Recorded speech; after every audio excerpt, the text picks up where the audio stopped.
Hey everyone, doing a video tonight about pack liners. Initially, I was just going to do a review of these Reynolds oven bags made for cooking turkeys in. They're 0.5 ounces, which is the lightest pack liner I've ever heard of.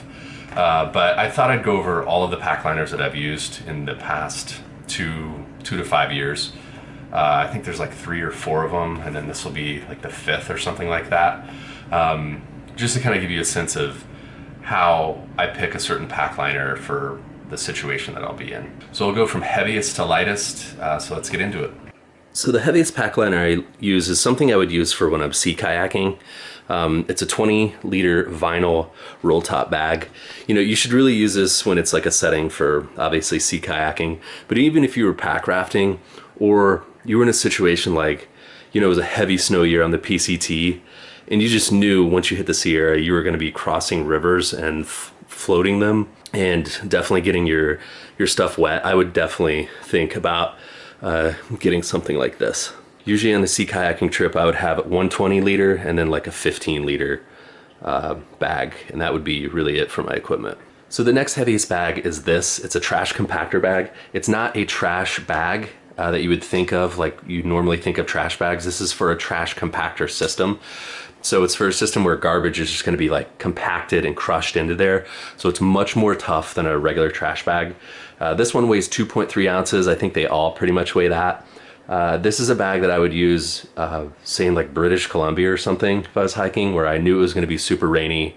It was going to be rainy.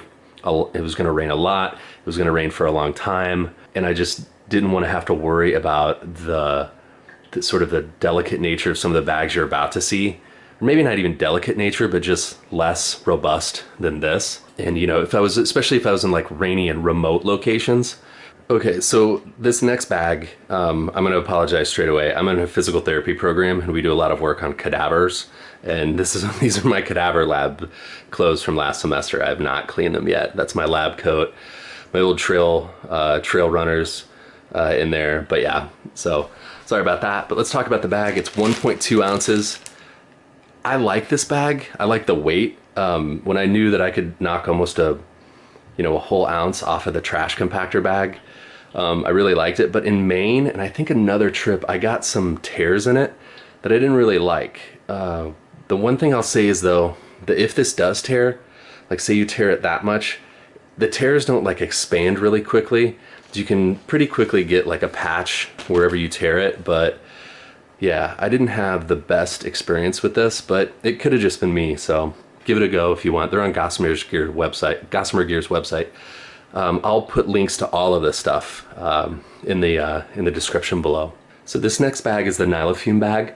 Tons and tons of hikers use this. You can get them on lightsmith.com, which I'll link below. We're now at 0.9 ounces, and it's starting to get pretty light in terms of like what you want out of a pack liner. I would really use this pack liner in just drier conditions, or on a, if you see the forecast and it doesn't look bad, definitely reach for this bag. It's got really good volume. The weight is certainly right at under an ounce, and yeah, tons of people use it. You know, I used this on my PCT trip for a month, and I don't remember the condition of the bag at the end of it, but it couldn't have been that bad, and I know I didn't tear it. But I'll say for this bag and the next bag, I wouldn't, when I'm packing away my stuff, I'm not using this. This thing is sitting in the bag. Like when you're in California, it's not gonna rain. And if it's gonna rain, you're gonna see it coming. So at the beginning of the day, I don't even really use this thing. It's sitting in the bottom of my bag. Okay, so let's check out the last 2 bags, the lightest ones that I've found. Okay, so here's the lightest bag. This is the turkey bag. It's 0.5 ounces. And if you really kind of like feel the material, it's just a tiny step down from the Nilo Fume bag. So I would say that this is totally okay to take in drier conditions. I can fit my 30-degree quilt and a couple of other items like my puffy and like a couple shirts. Pretty much that's exactly what I would put in my bag, in my pack liner anyways.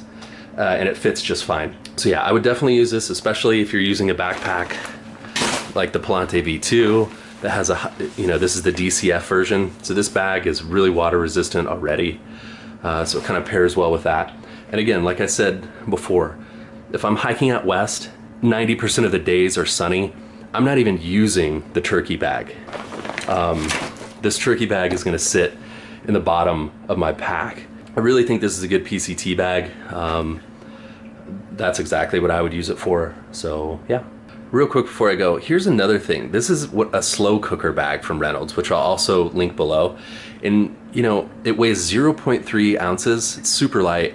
And I would use this if you were on like a winter trip or a wet trip too, but you wanted to like protect maybe like a hat or like another like fleece or something like that.